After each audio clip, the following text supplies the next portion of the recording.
একটি গ্রামে একটা চটপটে দুষ্টু কুকুরছানা ছিল। তার নাম ছিল টম।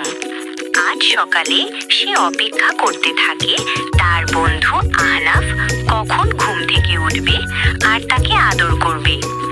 যেই আহনাফ বাসা থেকে বের হলো অমনি দৌড়ে তার কাছে চলে আসলো টম, আর আহনাফ তাকে আদর করতে লাগলো। অতঃপর আহনাফ টমকে ঘরে নিয়ে এলো এবং টমও খুশি হয়ে লেজ নাড়তে থাকলো।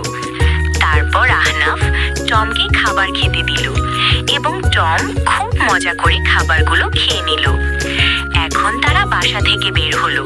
তারা আজ তার বান্ধবী রাইসার বাসায় ঘুরতে যাবে, তাই তারা রাইসার বাড়ির উদ্দেশ্যে হাঁটতে লাগলো। অতঃপর রাইসার সাথে তাদের দেখা হলো এবং রাইসা টমকে দেখে খুব খুশি হলো।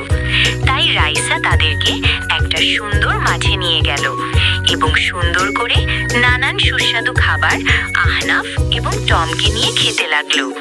তারা খুব আনন্দ করছিল। এরপর তারা একটা সুন্দর কচমচ ফুলের বাগানে ঘুরে বেড়াচ্ছে, সাথে টমও। তারা রঙিন বেলুন নিয়ে দৌড়াচ্ছিল এবং মজা করছিল। দেখতে দেখতে তাদের এই দিনটা খুব সুন্দরভাবে কাটলো এবং সন্ধ্যা হয়ে আসলো। তাই তারা বাড়ি ফিরে যাচ্ছে। আজকের এই ভিডিওটি এই পর্যন্তই। ভালো থাকবেন। আল্লাহ হাফেজ।